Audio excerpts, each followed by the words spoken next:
que en los últimos días hemos conocido los nuevos rostros de los ministros que van a asumir las responsabilidades en el gabinete. Ministerio de Economía, Ministerio de Energía y Minas. Hemos visto hace algunos días cambios también en las cabezas de Petroperú. Y hoy vamos a hablar con Carlos Gallardo, gerente general del Instituto Peruano de Economía, justamente sobre de qué manera estos cambios o la alta rotación impactan al plano económico, ¿no? Al desarrollo económico de nuestro país. Carlos, ¿cómo estás? Buenas tardes. Buenas tardes, Valeria. Mucho gusto. En principio, comentarte o consultarte sobre cuáles son los retos principales que tiene la nueva ministra de Economía y Finanzas, teniendo en cuenta que ya, digamos, repite plato porque no es ajena al MEF, ella estuvo como viceministra en la gestión de Salardi. Correcto, y bueno, tiene varios años en proinversión, es una persona técnica, ¿no es cierto? Y yo creo que el ministerio tiene hoy dos grandes tareas, ¿no? La primera, yo creo que va a seguir siendo un desafío, ¿no es cierto?, el retomar esta consolidación fiscal, recuperar una senda que permita, digamos, dejarle el menor peso posible al siguiente gobierno para esta consolidación, dado que este año no se va a volver a incumplir la regla fiscal. ¿Ya está confirmado esto? Sí, mira, nosotros lo venimos diciendo hace buen tiempo, al último mes está en 2.4%. La verdad que tendría que pasar algo muy extraordinario en inversión pública, tal vez que lo terminen de recortar, ya lo hicieron con la NIN, por ejemplo, ¿no? Tendría que ocurrir algo muy extraordinario, la verdad, en los ingresos de repente. Cerrar caños a inversiones. Sí, o esperar pues un pago muy extraordinario en ingresos como para que suceda algo distinto. La mayoría del consenso de economistas nos ubicamos en la posición de que no se va a consolidar la regla fiscal. El próximo año, en periodo de elecciones, vemos aún más complicado hacerlo y eso nos lleva ya a 4 años sin cumplir con la regla, ¿no? ¿Cuánto se estimaba el MEF, digamos, cuánto establecía el MEF como regla fiscal, o sea, y finalmente cuánto se... La regla de este año es 2.2, ¿no? Ya veníamos de incumplir el año pasado con bastante diferencia. Se decidió no ajustar, porque se ajustó la regla fiscal, el cual se incumplió, se decidió no ajustarla, se dijo que se iba a cumplir, ¿no? En el camino han ocurrido desde estos recortes presupuestales que tienen un impacto en la inversión pública, como estos ingresos extraordinarios. También hubo un grupo empresarial muy grande que pagó una deuda, una sanción, una multa, una sanción, una acotación de la SUNAT, que bueno, va a seguir su camino de apelación y eso veremos de acá algunos años si ¿Te refieres a Credicor? Claro, me refiero a Credicor y veremos si eso, ¿no? O sea, el crecimiento de agosto hubiera sido de la mitad sin ese pago extraordinario. Entonces ha habido varios aspectos que han servido para que, digamos, nos acerquemos, ¿no? Hoy estamos en 2.4%, es ligeramente superior a la regla, pero yo creo que se va a incumplir finalmente y entonces ya nos acercamos, con estos son 3 años, el próximo serían 4 años de incumplimiento a la regla fiscal. Entonces ese es el primer objetivo, ¿no? Controlar los apetitos propios del Ejecutivo, ¿no es cierto?, que vimos mucho en el gabinete anterior y en fin, en los últimos gabinetes, jugándolo incluso en contra del MEF, y apetitos del Congreso también por mayor gasto, especialmente corriente. Esa es una duda grande, Carlos.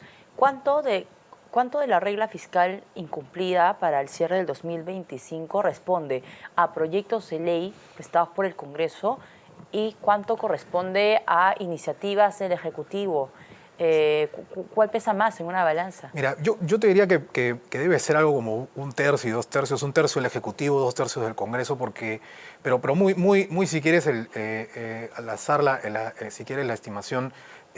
¿Por qué? Porque, digamos, los proyectos de ley más costosos, ¿no es cierto?, han venido desde el Congreso. ¿Cómo cuáles? ¿No? Están este último que observó, digamos, acertadamente el anterior MEF, que tenía que ver con las pensiones, ¿no es cierto?, de los maestros, ¿no? Y de ese estilo, ¿no es cierto?, de incrementos remunerativos, quieres, que se escapan de la meritocracia. Hay varios proyectos de ese tipo, gasto corriente, ¿no?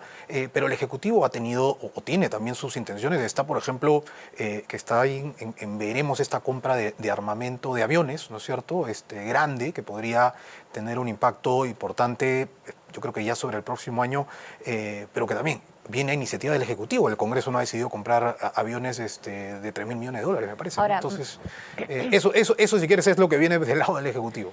Mañana hay una conferencia del Consejo Fiscal para hablar justamente sobre la alerta que ellos tienen. No es muy común que el Consejo Fiscal brinde conferencias, normalmente envían ellos comunicado, pero pareciera pues que la cosa está un poco grave como para que ellos puedan pronunciarse sobre un tema como esto, que es el déficit. Correcto, el Consejo Fiscal tiene algo más de una década operando, ¿no? Y uno de repente que ha estado presente en el entorno, diferencia o diferente es el Consejo Fiscal de inicios de esta década, si quieres, de 2016, 17, 18, casi imperceptible, ¿no es cierto?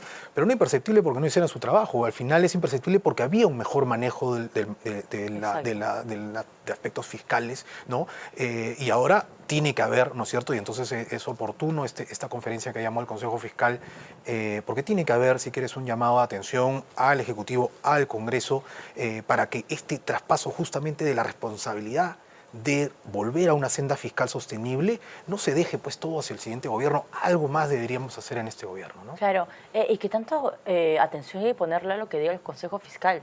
O sea, digamos como prensa, pero además como autoridades. Aquí reparto Congreso y el Ejecutivo con nuevos rostros además. Muchísima atención, ¿no? Yo creo muchísima atención. Son personas técnicas de mucha trayectoria en sector público, en sector privado. O sea, digamos, no tienen una intención política detrás de criticar por criticar. Yo creo que hay que prestarle mucha atención.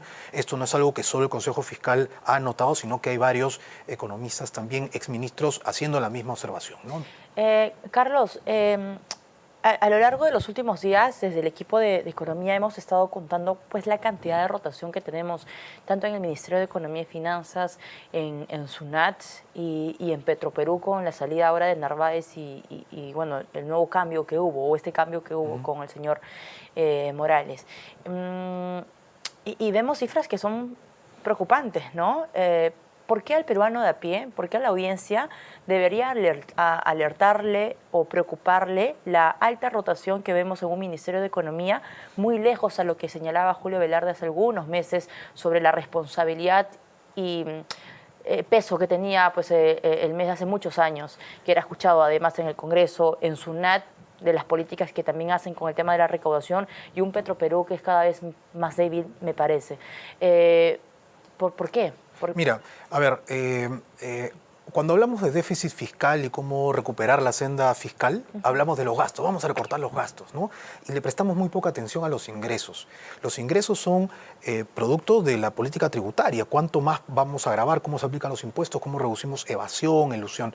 Ahí es donde entra la parte importante, si quieres, del Ministerio de Economía y de la SUNAT. Y en la última década el Ministerio de Economía ha tenido 16 ministros, la SUNAT ha tenido 8 superintendentes nacionales, ¿no? Solo en los últimos 20 meses ha tenido 5, ¿no?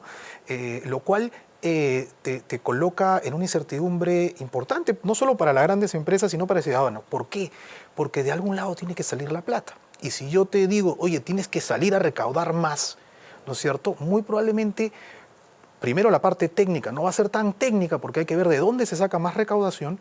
Y segundo, la parte SUNAT, que es la que aplica la regulación tributaria, va, digamos, yo creo, a abusar de esa discrecionalidad que tiene para la interpretación de las normas tributarias, ¿no? Yo como ciudadano me preocuparía, como empresa, de esa premura que se puede tener para ver de dónde se recauda más, porque ahí es donde más, si quieren, nos duele. Y las empresas se han ido quejando, ¿no es cierto?, con sus bemoles, se han ido quejando de la discrecionalidad de la SUNAT para la aplicación de algunas normas, ¿no? Entonces, ahí es donde yo como ciudadano me preocuparía, ¿no? Y por eso es que hay que irnos hacia una situación, ¿no es cierto?, de mayor estabilidad, con menor rotación de autoridades en entidades tan claves.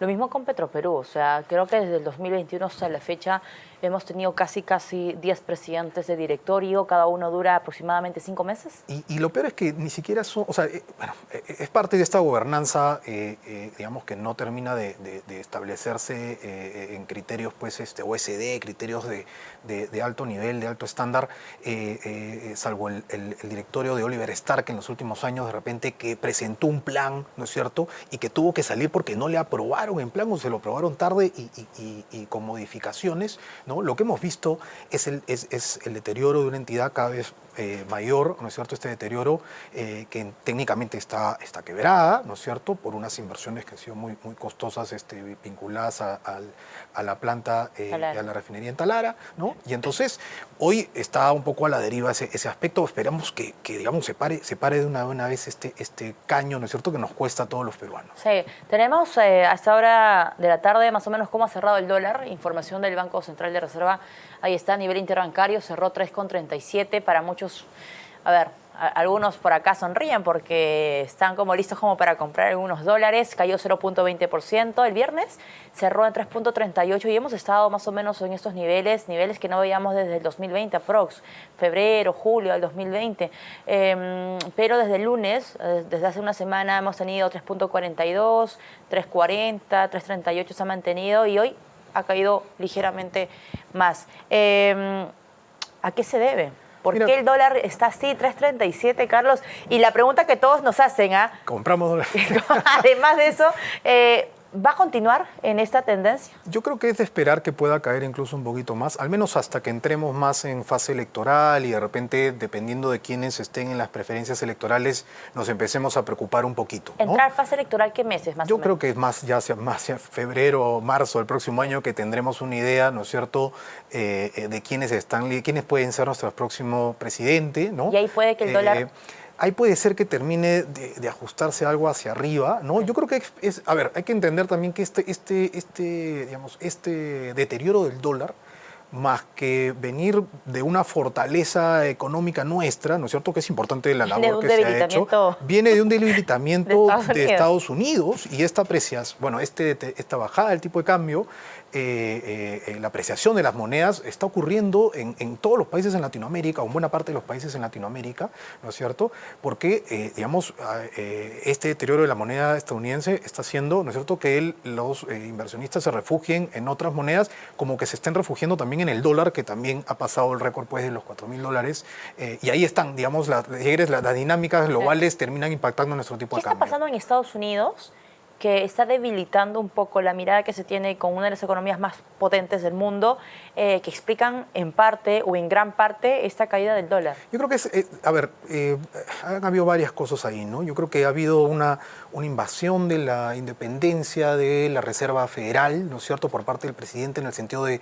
presidente de la República norteamericana, de cuestionar, ¿no es cierto?, las decisiones que se están tomando ahí y presionar para una bajada más rápida de la tasa de referencia norteamericana, ¿no es cierto? Y en la expectativa, ¿no es cierto?, de este proyecto de presupuesto que está en debate todavía en su Senado, en su Congreso, y que ha llevado a que se apague, ¿no es cierto?, el shutdown de entidades públicas en Estados Unidos, porque las expectativas sobre la economía norteamericana no son las mejores, como tampoco lo son sobre sus niveles de deuda, ¿no? Entonces, eso en buena parte explica este debilitamiento de la moneda norteamericana, que se refleja, pues como te decía, en la mejora de los valores de las monedas de los otros países, y por eso el tipo de cambio baja, ¿no? Entonces, yo creo que vamos a seguir experimentando eso todavía en lo que queda del año, ¿no?, con una posible elevación, pues, en la medida que no nos termine no le termine de generar las mejores expectativas